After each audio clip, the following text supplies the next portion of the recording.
ഇപ്പോൾ നടന്നുകൊണ്ടിരിക്കുന്ന വിഷയത്തിൽ യമൻ പണ്ഡിതരുടെ ഇടപെടൽ വളരെ ശക്തമാണ്. നമ്മുടെ അവിടുത്തെ വിദ്യാർത്ഥിയായ ജവാദ് മുസ്തഫാവി നമ്മോട് അല്പനേരം സംസാരിക്കുന്നുണ്ട് ഈ വിഷയത്തെ സംബന്ധിച്ച്. പ്രത്യേകമായിട്ട് ചർച്ച ചെയ്യേണ്ട കാര്യം, പല നിലക്കുള്ള കുത്തിത്തിരിപ്പുകൾ പല നിലക്കും ഇംഗ്ലീഷിലും മലയാളത്തിലും അറബിയിലൊക്കെ ആയിട്ട് സോഷ്യൽ മീഡിയയിൽ പല നിലക്കുള്ള കുത്തിത്തിരിപ്പുകൾ നടക്കുന്നുണ്ട്. ഷെയ്ഖ്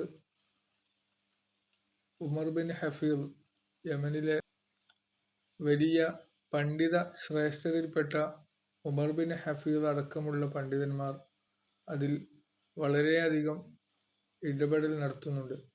അതിനെതിരെ പല നിലക്കുള്ള കുത്തിത്തിരിപ്പുകളും നടക്കുന്നുണ്ട്.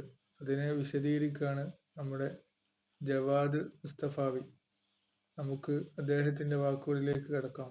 ഞാൻ ഈ ചർച്ചയുടെ തുടക്കം മുതൽ ഇതിൻ്റെ പാനലിസ്റ്റ് വായിച്ചത് മുതൽ മാനസികമായ ഒരു പ്രയാസം അനുഭവിക്കുന്നുണ്ട്. അതുകൊണ്ട് തന്നെ ഞാൻ ഇതിൻ്റെ ഇടയിൽ ഇടപെടാനുള്ളൊരു ശ്രമം നടത്തിയിരുന്നു. കാരണം ഇന്ന് നിങ്ങളുടെ ശ്രദ്ധയിൽപ്പെട്ടിട്ടുണ്ടാകും, ഈ ആക്ഷൻ കൗൺസിലിൻ്റെ പ്രതിനിധികൾ ഒരു പത്രക്കുറിപ്പ് ഏതാനും മിനിറ്റുകൾക്ക് മുമ്പ്, ഒരു മണിക്കൂർ മുമ്പോ മറ്റോ ഇറക്കിയിരുന്നു. ഇപ്പോൾ 2-3 ദിവസമായിട്ട് വളരെ സുഗമമായി നടന്നുകൊണ്ടിരുന്ന ഒരു ചർച്ച സങ്കീർണമാകുന്ന ഒരു സ്ഥിതിവിശേഷം ഇന്നുണ്ടായി. 2 കാരണങ്ങളാണ്. ഒന്ന്, ഇത്തരത്തിലുള്ള ആളുകളുടെ അവരുടെ ഫേസ്ബുക്ക് പേജുകളിൽ പോയിട്ടുള്ള മെസ്സഞ്ചറിലും മറ്റുള്ള പ്രകോപനപരമായി പ്രേരിപ്പിക്കുന്ന ചില പെരുമാറ്റങ്ങൾ ഉണ്ടായത് അത് അവിടെ കാര്യമായി സ്വാധീനിച്ചിട്ടുണ്ട്. അപ്പോൾ ഞാൻ ആദ്യമായിട്ട് രണ്ടാമത്തെ വിഷയത്തിലേക്ക് വരാം. ആദ്യമായിട്ട് എനിക്ക് പറയാനുള്ളത്, ഇന്ന് ആക്ഷൻ കൗൺസിലിൻ്റെ പ്രതിനിധികൾ പ്രസ് റിലീസിൽ പറഞ്ഞ വളരെ പ്രധാനപ്പെട്ട ഒരു കാര്യമുണ്ട്. ഇപ്പോൾ കഴിഞ്ഞ ദിവസങ്ങളിൽ മറ്റ് ചില വ്യക്തികൾ അവിടെ നിലവിൽ ഇടപെടുന്ന ആളുകളുടെ പങ്കാളിത്തത്തെ നിഷേധിച്ചുകൊണ്ടുള്ള ചില പ്രസ്താവനകൾ ഇറക്കിയപ്പോൾ അത് ട്രാൻസ് സബ്ടൈറ്റിലൂടെ അവിടെ പ്രചരിക്കുകയും ഈ മധ്യസ്ഥ ചർച്ചകൾക്ക് നേതൃത്വം നൽകിയ കാരണവന്മാരെ ചെറുപ്പക്കാർ ചോദ്യം ചെയ്യുന്ന സ്ഥിതിവിശേഷങ്ങളും വന്നത് കാരണമാണ് ഇന്നവിടെ ചർച്ചകൾ സങ്കീർണമാകുന്ന സാഹചര്യം ഉണ്ടായിട്ടുള്ളത്. അതുകൊണ്ട് ഇത്തരത്തിലുള്ള ആളുകൾ, ഞാൻ മുബാറക്കിൻ്റെ സംസാരം കേട്ടപ്പോൾ ഞാൻ വളരെ സ്തംഭിച്ചു പോയിരുന്നു. കാരണം ഇതേ മുബാറക്ക് എനിക്ക് വ്യക്തിപരമായി പരിചയമുള്ള ആളാണ്. അല്പമാസങ്ങൾക്ക് മുമ്പ് അസുഖബാധിതനായി സഹായം അഭ്യർത്ഥിക്കണം എന്നാവശ്യപ്പെട്ടപ്പോൾ ഞാൻ അദ്ദേഹത്തിന് സഹായം അഭ്യർത്ഥിച്ചുകൊണ്ടുള്ളൊരു ഫേസ്ബുക്ക് പോസ്റ്റ് ചെയ്തിരുന്നു. അതിനുശേഷം ആവശ്യമായത്ര ഫണ്ട് കളക്ട് ചെയ്തിട്ടില്ല എന്ന് എന്നോട് അറിയിച്ചപ്പോൾ ഞാൻ രണ്ടാമതും ആ വിവരം പങ്കുവെച്ചുകൊണ്ട് പിരിവിന് സഹായം ആഹ്വാനം ചെയ്തുകൊണ്ട് പോസ്റ്റ് ഇട്ടിരുന്നു. എനിക്ക് വ്യക്തിപരമായും സംഘടനാപരമായും രാഷ്ട്രീയപരമായും ഒരുപാട് വിയോജിപ്പുകളുള്ളൊരു വ്യക്തിയായിട്ട് പോലും അദ്ദേഹത്തിൻ്റെ ജീവനും ആരോഗ്യത്തിനും മാനുഷികമായി ഞാൻ നൽകിയ ഒരു പരിഗണനയുണ്ട്. അതെന്തുകൊണ്ട് അദ്ദേഹത്തിന് നിമിഷപ്രിയയോട് മറ്റു വ്യക്തികളോട് നൽകാൻ കഴിയുന്നില്ല എന്നതിനെ അത്ഭുതപ്പെടുത്തുന്നുണ്ട്. അപ്പോൾ ഇത്തരം വ്യക്തികൾ, ഇദ്ദേഹം പറയാണ്, ഞാൻ ജേർണലിസ്റ്റിക് ആയിട്ടാണ് പെരുമാറിയത്, അവിടെയുള്ള ആളുകളുടെ വേർഷൻ എത്തിക്കേണ്ടതെന്നുള്ളത്. അവിടെ ഇത്തരം ഇടപെടുമ്പോൾ ഇത് ഏത് വൈകാരിക പശ്ചാത്തലത്തിൽ നിൽക്കുന്ന ഒരു കേസാണ്. ഇതിൽ നമ്മൾ നടത്തുന്ന അപക്വമായ ഇടപെടലുകൾ ഉണ്ടാക്കുന്ന സങ്കീർണതകൾ എന്താണ് എന്ന് മനസ്സിലാക്കാനുള്ള പക്വത പോലും ഇല്ലാത്ത ആളുകളെ അവരാഗ്രഹിക്കുന്നത് ദൃശ്യതയാണ്. അപ്പോൾ അവർക്കത് നൽകിക്കൊണ്ട് അവരാഗ്രഹിക്കുന്ന, നമ്മൾ ഇത്തരം ചർച്ചകളിലേക്ക് അവരെ വിളിച്ചു വരുത്തുമ്പോൾ ഇത് നമ്മൾ ഈ ഇടപെടലുകൾക്ക് വലിയ തടസ്സങ്ങൾ സൃഷ്ടിക്കുന്ന രൂപത്തിലേക്ക് അവിടെ പ്രചരിപ്പിക്കപ്പെടുന്ന സാഹചര്യമുണ്ട്.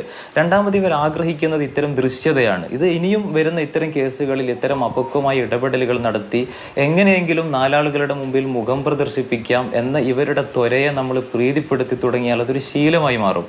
അതുകൊണ്ട് അത്തരത്തിലുള്ള ആളുകളെ പൂർണ്ണമായി ബഹിഷ്കരിക്കുകയും അവർക്ക് ദൃശ്യത നൽകാതിരിക്കുകയും ചെയ്യുകയാണ് നമ്മൾ വേണ്ടത്. അതാണ് മാധ്യമധർമ്മം എന്ന് ഞാൻ ആമുഖമായിട്ട് അഭ്യർത്ഥനയോട് ഓർമ്മിപ്പിക്കുകയാണ്. ഒരു മലയാളി പറയുന്നത് കേട്ടിട്ടില്ലേ? അവരുടെ അഭിമാനത്തെ ചോദ്യം ചെയ്യുന്ന രീതിയിലുള്ള സംസാരം. നിങ്ങളുടെ സഹോദരൻ്റെ ചോര വിറ്റിട്ടാണ് നിങ്ങൾ ക്യാഷ് ആക്കുന്നത്. ഈ നിലക്കുള്ള ചില പ്രയോഗങ്ങളും സംസാരങ്ങളും ചർച്ചകളും വലിയൊരു പ്രശ്നത്തിലേക്കാണ് നയിക്കുന്നത്. എന്താണ് അതിനെക്കുറിച്ച്? ഞാനത് കണ്ടു. അല്ല, തീർച്ചയായും. പക്ഷേ ഇവരുടെ സംസാരങ്ങൾ ഞാൻ ആലോചിക്കുകയാണ്, ഇതെത്ര സങ്കീർണമായൊരു വിഷയമാണ്. യമനിലെ സൊസൈറ്റിയെ കുറിച്ച് ഇവർക്കറിയോ? പ്രോപ്പറായിട്ടുള്ള ഒരു സ്റ്റേറ്റ് സംവിധാനം ഇല്ല, ഒരു ട്രൈബൽ സൊസൈറ്റിയാണ്, വളരെ സങ്കീർണമായ. ഇപ്പം ഞാൻ അവിടെ 2 വർഷം ജീവിച്ച ഒരാളാണ്.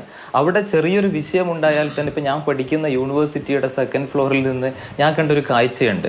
ഒരിക്കലും ഞങ്ങളുടെ യൂണിവേഴ്സിറ്റിയുടെ സ്ഥാപകൻ അഥവാ ഇപ്പോഴത്തെ വിഷയങ്ങളിൽ ഇടപെടുന്ന ഷെയ്ഖ് ഹബീബ് ഉമറിൻ്റെ വാഹനം ഒരു ദിവസം സന്ധ്യാസമയത്ത് തീവ്ര സെൽഫി ഗ്രൂപ്പുകൾ ആയുധധാരികൾ വന്ന് തട്ടിക്കൊണ്ടുപോകുന്ന ഒരു സ്ഥിതിവിശേഷം ഉണ്ടായി. അന്ന് അദ്ദേഹത്തെ സ്നേഹിക്കുന്ന ആളുകൾ 4 ഭാഗത്തുമുള്ള മരുഭൂമികളിൽ നിന്ന് സംഘമായി വരികയാണ്. അങ്ങനെയുള്ള അവിടുത്തെ ജനങ്ങളുടെ ജീവിതവും സാമൂഹ്യ ക്രമവും ഒക്കെ മറ്റൊന്നാണ്. ഇത് അത്യധികം വൈകാരികമായൊരു കേസാണ്. ഇതിൽ നമ്മൾ മനസ്സിലാക്കേണ്ടത് വളരെ ക്രൂരമായൊരു കൊലപാതകം നടന്നിട്ടുണ്ട് എന്നതൊരു യാഥാർത്ഥ്യമാണ്. തിമിഷ എന്നത് പൂർണ്ണമായി നിരപരാധിയാണ് എന്നൊന്നുമല്ല നമ്മൾ വാദിക്കുന്നത്. മറിച്ച് അവിടെയുള്ള ശരീഅ ലോയിൽ നിയമപരമായി ഒരു പശ്ചാത്തപിക്കുന്ന ഒരു പ്രതിക്ക് കുടുംബം മാപ്പ് കൊടുക്കാൻ തയ്യാറാണെങ്കിൽ ഈ വധശിക്ഷയിൽ നിന്ന് മോചനം നൽകാനുള്ള ഒരു സാധ്യതയുണ്ട്. ആ ഔദാര്യത്തിന് വേണ്ടിയിട്ടാണ് നമ്മൾ ശ്രമിക്കുന്നത്.